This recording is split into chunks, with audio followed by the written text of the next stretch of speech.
You ever notice how the media always seems to have something to say about Manchester United? And somehow, it's rarely positive. No matter what happens, there's always a headline, a slight dig, or a double standard waiting to be rolled out.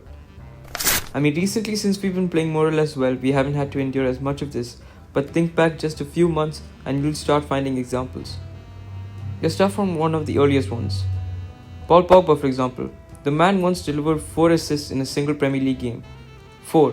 And instead of praise, the conversation turned into, well, that's what you expect from a £100 million player.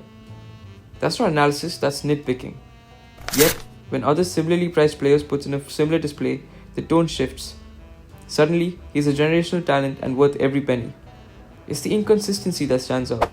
United players are held to a different standard, and when they actually meet it, the goalposts move. Then, there's the infamous 007 storyline. When Jadon Sancho didn't score or assist early in his United career, media outlets couldn't resist the joke. Agent 007. It was plastered everywhere.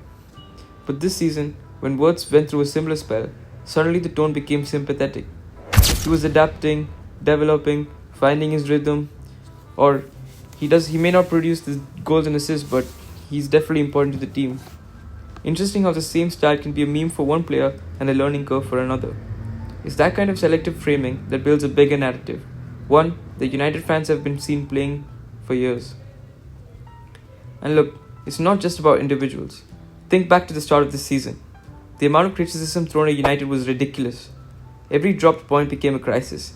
Yet, if you actually looked at the numbers, United statistically had one of the toughest fixture lists to open the season. Meanwhile, City dropped points, Newcastle was struggling, even Liverpool had off games. But the coverage wasn't nearly as dramatic. For United, it's always magnified. It's never, oh, they've had a difficult run, but it's always what's gone wrong now. That's how a narrative snowballs. Not through lies, but through selective emphasis. And then there's the case of Ole Gunnar Solskjaer, who probably got more stick than most managers in recent memory. He had no tactics, they said. It was just vibes. Yet, under Ole, United beat Pep Guardiola's Manchester City multiple times, including at the Etihad. And you don't do that by accident. You just can't be one of the greatest tacticians in football repeatedly without a game plan. Ole had tactical structure, counter-attacks, shape discipline, transitional play, but the narrative was already written. Once the media decided he wasn't elite, every win became luck, every loss became proof. And now with Ruben Amorim in charge, we're seeing echoes of the same thing. Amorim is a forward-thinking manager trying to rebuild a squad, modernize the style and give young players a chance. But the media still jumps at every setback. If United lose one game, it's crisis mode. If City or Arsenal do, it's a learning experience. It's never balanced. Amorim's trying to implement a clear tactical philosophy, but you'd think half the pundits judge progress based on vibes alone. So why does this keep happening? We all know the Man United saying, hated, adored, but never ignored. And I honestly couldn't think of a better way to say it myself. When you're the biggest club in England, there tends to be more views and likes. The attention, the clicks, they all follow the badge. A United crisis headline will always sell better than a Bournemouth steady win story. But there's also narrative inertia. Once the media locks onto a storyline, it's hard to shift. United have become the Premier League's measuring stick for chaos, and it's convenient for pundits to keep that going.